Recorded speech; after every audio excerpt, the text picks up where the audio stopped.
मोहतरम नाजरीन अस्सलाम वालेकुम।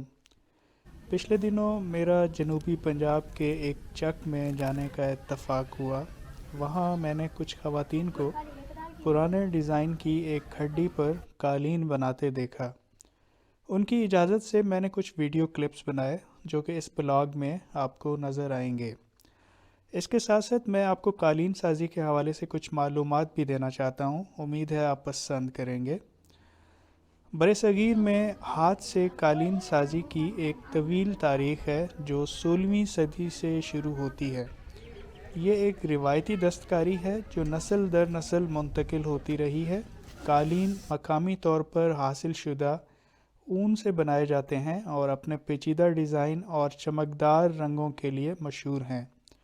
कालीन साजी में ऊन के अलावा कॉटन, लिनन और सिल्क का इस्तेमाल भी बहुत आम है।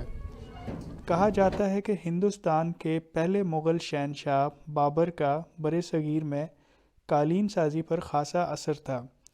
वैसे तो वो तुर्क नस्ल से ताल्लुक़ रखता था, मगर वो बरसगीर में अपने साथ कालीन साजी का फ़ारसी तर्ज लाया, जिसकी खसूसियत मुश्किल डिज़ाइन और ख़ूबसूरत रंगों के इस्तेमाल से थी। यूँ बाबर के दौर हुकूमत ने बरसगीर में कालीन साजी के एक नए दौर का आगाज़ किया और ये सनत उनकी औलाद मुग़ल बादशाहों के दौर में तरक्की करती रही। लाहौर शहर कभी कालीन की पैदावार का एक बहुत बड़ा मरकज़ था और यही वजह है कि एक ख़ास तर्ज कालीन साजी को लाहौर कलीन भी कहा जाता है।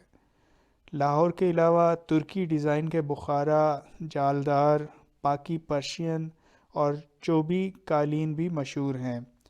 लाहौर के अलावा अब ये सनत पूरे मुल्क ख़ास तौर पर पंजाब के मुख्तलिफ़ इलाक़ों में फैली हुई है।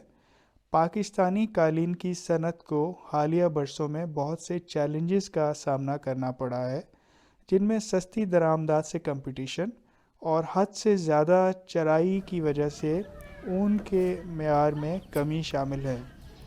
ताहम सनत तरक्की की मनाजिल तय कर रही है। बहुत सी कंपनियां बैनुल-अक़वामी मंडियों में आला मेयार के कालीन मिडल ईस्ट, यूरोपीय यूनियन के मुख्तलिफ़ ममालिक और जनूबी अमरीका को दरामद कर रही हैं।